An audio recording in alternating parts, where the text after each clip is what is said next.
So today I am going to be covering the topic of mastering self-coaching.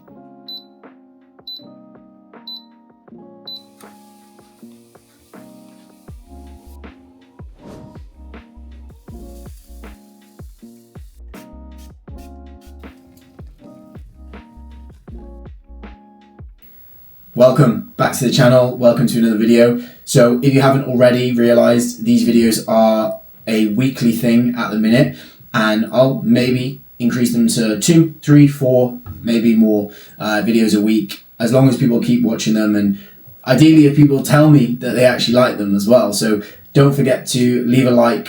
If you have any kind of suggestions or anything you'd like to see me do, speak about, train, whatever, then leave a comment, drop a DM, just kind of leave feedback, because the more that you kind of tell me, the more that I can make sure I am doing things that people actually want to watch. So today I am going to be covering the topic of mastering self-coaching. So I obviously have competed as a natural bodybuilder. If you maybe are new to these videos, new to who I am, then there are some videos of my most recent contest prep on this channel, which I'll maybe leave a link to somewhere.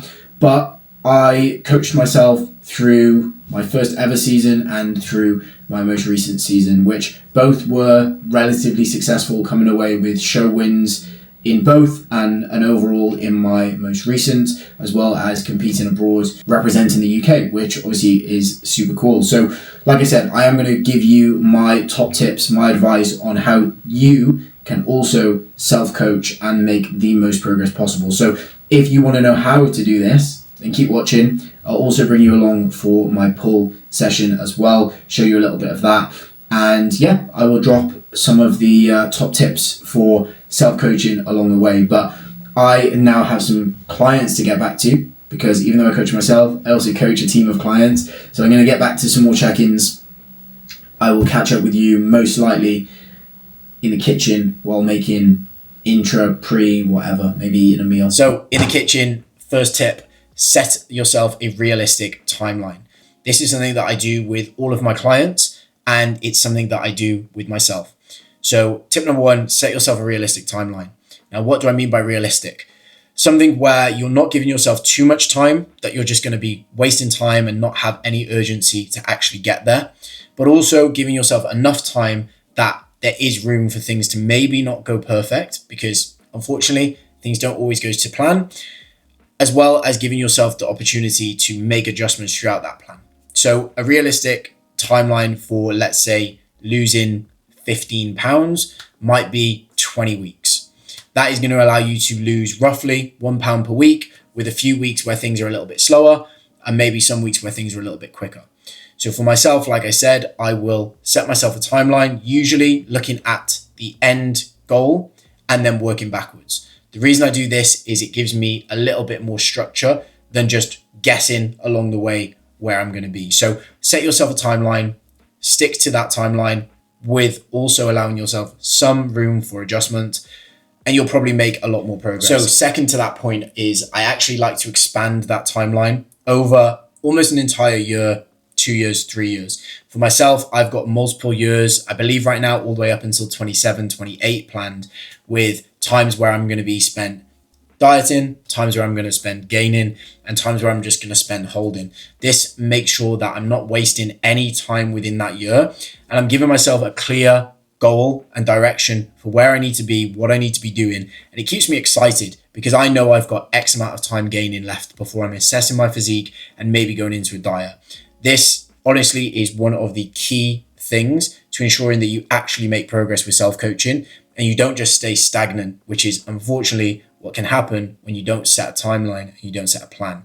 So tip number 1, set your timeline. Tip 1.2 is extend that timeline all the way over multiple years, so you know exactly where you're going to be at different points, to create excitement, create urgency, and not allow yourself to just be complacent and stagnant in one single phase.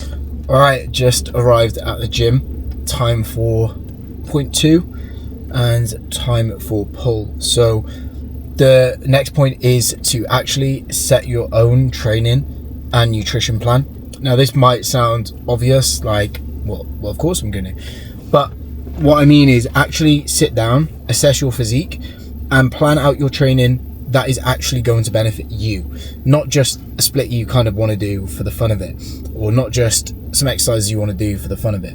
Like, actually set your training to better your physique in the areas you need to be better, because it's very easy when you have full control over something to just pick what you like as opposed to what you actually need. So do some needs analysis, set your training specifically for what you actually need, and make sure you actually follow it, because again, it's very easy to kind of just go into the gym and think, oh, I want to do this exercise, or oh, I want to do that exercise. But if you had a coach that was setting you your training, you would go in and you would follow exercise by exercise. You wouldn't just pick and choose what you want to do. So treat it with respect, just like you would if somebody else had programmed it for you. And that's the exact same when it comes to your nutrition as well. It's easy to just kind of go, oh, well, I know I'm eating 3,000 calories, I'll just eat this. But set yourself an actual meal plan, or at least some structure with regards to your macros, so you actually know when you're going to be having certain things, so you can prioritize this peri-workout nutrition, and you can actually get the most out of what you're eating instead of just eating for the sake of it. Because again, it's very easy to just do what you like, you know, oh, I want to swap this or I want to swap that. And although you can get away with these things and you can do that, equally you have to ask yourself, is this going to be the most productive thing? And would somebody that is not emotionally attached to, let's say, a bagel, going to give me a bagel, or are they going to take it away? And this is most apparent when it comes to dieting, when people don't want to see food taken away and they do everything they can to try and keep things there. So try to take the emotion away and set your plan, for nutrition, for your training, and just set it as you would for any other person. And if you do that, you will genuinely be in a much better spot and making a lot more progress. So like I said, I've just arrived at the gym. I'm in the car. I'm gonna head in. I've got deadlifts today. Hopefully gonna take 200 for, we'll see what for, I don't know. 200 for double figures is, it's like I can't think of the word, but it's the one that gets me every time. Like every single time I've run a deadlift set, trying to get up to like double figures with 200, just struggle so much. Like it's just a mental block. So hopefully I can do that today. That would be very good, but we'll see. So yeah, hopefully this point makes sense to you. Like I said, we'll catch you inside for pull. So yeah, let's shut up and get in there, because I'll keep talking forever otherwise. So I'll see you inside.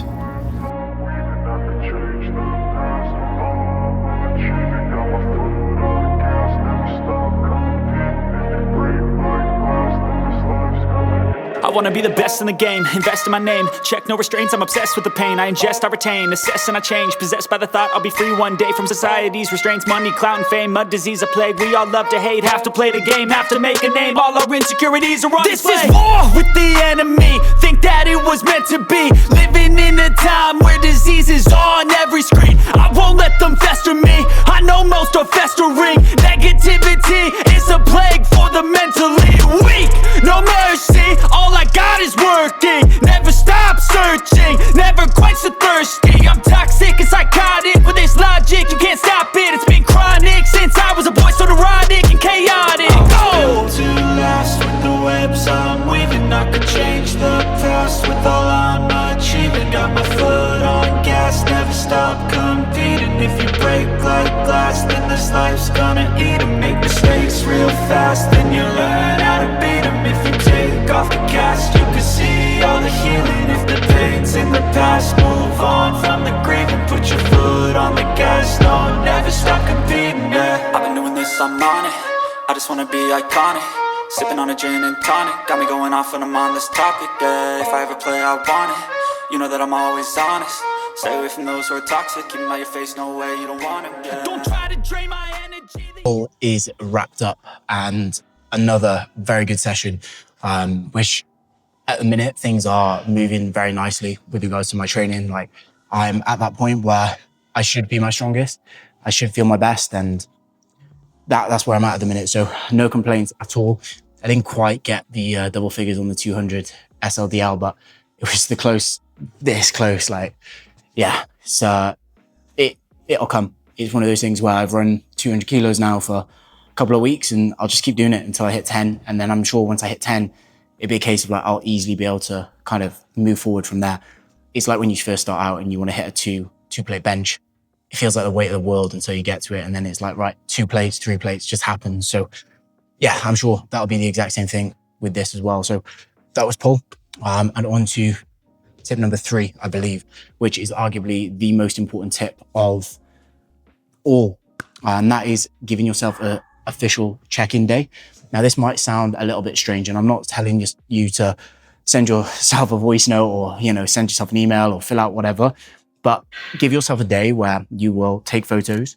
You'll assess your progress from the last week, the last 2 weeks, the last month. And on that day and that day only is when you'll make adjustments. It's very, very easy, especially if you're in a dieting phase, to get caught up with scale weight, caught up with the visuals, with how you feel, and want to make changes on that day, in that moment. Now, this will come with time where you can make a decision on that day.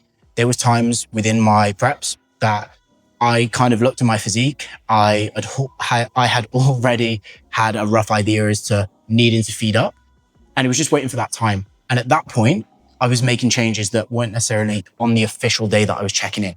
But I've also done this for a long time. If you're starting out, or you are relatively new, or even if you're just maybe not as experienced in looking at these signs and seeing these things, it's really, really important that you have an official day that you check in.